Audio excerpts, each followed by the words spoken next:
Hey guys, I thanks for clicking on my face and checking out my channel. I'm John Stark from MacMovieGuy.com, and this is a review of Descendant. It's a documentary on Netflix that has audio description that is narrated by Sri Gordon and written by Liz Gutman. And the narration for a documentary, I thought was strong. This is definitely a documentary where it does point out interesting things about the people in the documentary. The documentary itself is deeply based in race, which makes it so weird. I know there are people who are looking at me. I did say I'm a blind film critic, right? Who are looking at me and they're like, why is this white guy reviewing this film? And it's like, listen, I'm like over 240 titles released this year, and this film was shortlisted for the Oscars. This, by the way, if you are like, oh, should I watch this film? I will tell you that this film was shortlisted at the Oscars. It's not necessarily, as of my reviewing, it has not been nominated for Best Documentary Feature, but it did make the shortlist. So you can kind of say this is the top 15 documentaries, at least from the documentary branch perspective. They chose this over some really strong documentaries that did not get nominated, which I would have nominated over this. And it's not that I didn't think that there's stuff here. I just kind of thought the direction here didn't quite match what it was trying to do. This is a documentary where the narration specifically makes sure that you know the race of people, because the documentary is about race. It's about a black population in Alabama, largely in Alabama, trying to uncover their roots. There's a sunken slave ship off the coast of Alabama that is underwater, and they've been trying to search for it and excavate it and get photographs of it and whatever they can, from this piece of history, this lost piece of history this whole time. And it talks to people who have traced their ancestry back to that ship. And they sort of live in this area, and their families from this area, and their family were slaves from a certain area, and they were owned by a certain family. It directly talks about the certain family, and it goes into the history of after the Civil War, when slaves were set free, and how they tried to establish life in that area, and they tried to get land.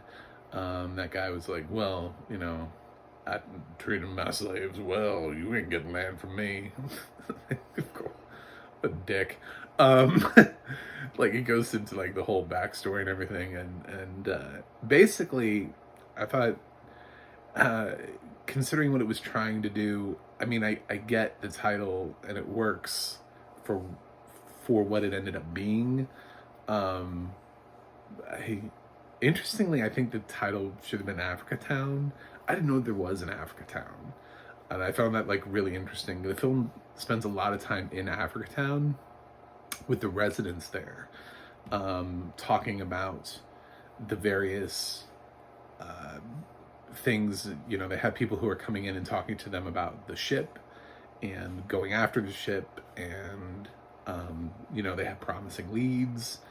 But it also just talks about the residents of Africa Town and their stories, and how they're connected, to the past, to the plantation that was there. And they drive around and they're like, well, we think it was here. There's a marker and there's the name, and they talk about how there's a guy that comes in and he's talking about trying to figure out who the companies that are leasing the land around the area, because you can see a lot of the town itself has had a lot of problems health-wise, and they keep getting kind of bought out. It used to be more of a thriving town than it is, but then you got, when people are leasing the land to other things, this one guy's like, I used to be able to just walk across the street, and now he's got like a highway. It's like, who put a highway in front of my house? uh, it's that kind of thing. It's not funny, but it is. It's those kind of stories. It feels more about the people that are there. It felt more about that than it was the actual slave ship. Which is kind of what Netflix is selling it as, which is why I'm kind of like on the fence about the documentary and how much I liked it, because I went in thinking I was going to learn a shit ton about the slave ship. Like, I thought this was going to be like Amistad. And I learned a lot more about the people of this town. I learned a lot more about the town itself, how the town came to be, how the town is now, how the town was, how the town's being poisoned, sort of like in a Dark Waters type of way. Or like an Aaron Brockovich, like, if you want to call it that way. It kind of has that vibe to it. And the slave ship is just sort of this other thing. So because the documentary is kind of veering off course a little bit, I don't know if that's necessarily just like a marketing tool, or if it's just once they got there and once they started talking to people, they realized that the interesting part of the story were the stories of Africa Town, and not actually necessarily the uncovering of the ship. Because it's not like a James Cameron thing where they like go underwater. I didn't really know what to expect from this. I watch a lot of, I'm blind anyway, so to say that I watch things blind, it's just like stupid. But I went into this just knowing very little and just seeing Netflix's little blurb, and I was like, oh, it's about a slave ship. And it even talks a little bit about with the writings, the lost writings of a slave, the preserved writings, I should say, of a slave from the ship. And yeah, but that's not really what the film is about. It's in there, and the film gradually gets to a place where they start talking about Black history and historical societies, and they travel to the museum in DC. There are people that go up there to see sort of that part of their history, and then they talk about building a cultural museum in Africa Town, just because of their rich history down there, and just, I don't know, just like their life and their stories. And it's the part of it that's fascinating is the part that is not the part that they talk about.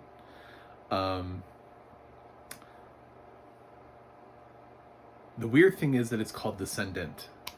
And that's why I said I think Africa Town would have worked better, because it's more about a totality of many people. I know that they're using Descendant, like I'm a descendant of, and then somebody else could say I'm a descendant of, but it really is descendants because there are more than one. So I guess a lot of the problems that I have are just sort of like structurally with the film, with the choices, with the direction, with how they decided, this is where the interesting stuff of our story is, but this is what we wanted to do. I feel like they wanted something when they came in. They were like, we're going to make a documentary about this. And then they got there, and then they shot a ton of footage, and then when they got to the editing room, they were like, well, this is far more compelling, but wait, we were supposed to make a documentary about this. And they were like, yeah, but this is the better documentary. Because maybe they didn't get the footage that they thought they would get. They didn't quite get to that point, so we got what we got. And the audio description just does a really good job of sort of interweaving through what this town looks like, the historical documents, again, letting you know exactly. It feels very weird when you're talking about, just like I'm sure it does me reviewing this film, when you're talking about having a film that is steeped in in Black culture. And then all of a sudden, a whole bunch of white guys walk in. They're like, "We're gonna get the ship," and it like lets you know they're all white. Like up until that point, like everybody's been black, and it talks about even like natural hairstyle. So it's very obvious as what they're doing, and then all of a sudden, like white people show up, and it's just like, "We're gonna get your ship for you," and I'm like, "Cool, this is a documentary that directly addresses white savior complex." Like there are no black explorers that are able to go after the ship. It's just a whole bunch of white guys that are gonna go locate the ship. It's very weird. I notice things like this, and I don't know. It's just like a stream of consciousness. I know people think like, "Do you actually put things together?" And it's like, no, I don't take notes. I just watch the film. I mean, I think there are critics that take notes, and it's like, but then when you're taking notes, you're missing stuff in the film. So just watch the film and let it absorb it, let it wash over you, and then go talk about it. And that's what I'm doing. So I just kind of, I just kind of come to you with my thoughts and my word vomit, and that's where I'm at here. So it's a strong documentary, but I've seen stronger documentaries that have been more focused, that have known exactly, that have made a promise and been like, this is what the documentary is about, and we deliver on that promise.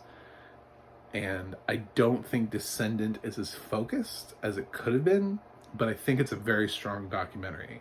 I'm not totally mad that it made the 15, and I can't really say that it doesn't deserve to be there because I haven't seen the other documentaries. So there's only like one other documentary that I've seen on the list. So I don't know that I wouldn't have left it in the 15. Maybe it deserves to be there. I just know that I saw some other strong documentaries this year that did not make the cut. And that's where I'm at with that. So in the back of my mind, when I saw that list shrink down to 15 and I saw some really strong things drop from the list, and I just seen Descendant, I was like, okay, cool. So I'm glad that Descendant made it. But what happened to the other documentaries?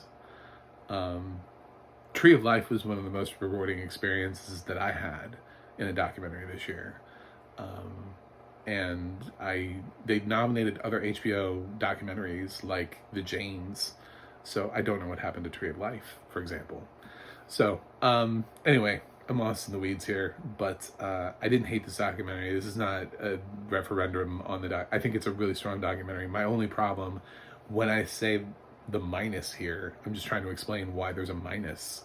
It's just simply, I felt like at the end of the day,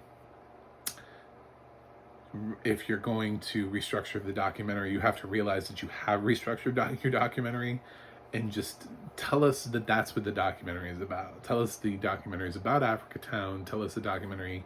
And then as a result of that, there's a slave ship story that is sort of like a B story. It's not the main story, because the most compelling story here is Africa Town, the residents of Africa Town, how they got their land, how they're still fighting for their land all these years later, how that same family still manages to own land in that area just under like an LLC, and they're renting it out to these industries that are poisoning the water and causing cancer in the area. That story is phenomenally interesting. The slave ship part of it, they didn't get enough footage. It just didn't. It's not interesting enough. It didn't surpass the other half of the film. Learning about Africa Town was far more interesting and rewarding of an experience than the other part of the film. So I'm gonna give Descendant an A-. And it's just structurally, if this film had been called Africa Town, I don't think I would have given an A-. If they had just gone after it and said, this is about the residents of this town you may not know about, I would have been like, wow, cool. this is a great documentary. But instead they really wanted to go after this thing that I don't think they had enough footage to make it the focus. So anyway, that's my thoughts, but I'm white, so take it for what you take it for what you will. If you can find a black film critic that has reviewed Descendant, I don't know, watch their review. I haven't seen one. I subscribe to some, and I haven't seen any of them review Descendant.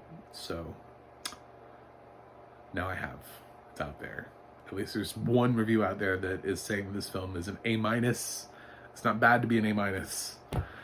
So I don't know why I should have to apologize for that. Anyway, if you've sat this long, please subscribe to my channel so I can continue to talk to you about movies and movies with audio description. I am just a little bit shy of my goal this year, so if you could subscribe, that'd be great. I wanted to get to 100, and I'm not quite there yet. I do have a website, macthemovieguy.com. You can go to the audio description project, adp.acb.org, and look up other films that have audio description where you can watch them. And you can go to the adna.org. That's the adna.org. And you can look up other things that Sri Gordon and Liz Gutman have written and narrated. That's it for me today. I will review something else for you guys and see you on the other side.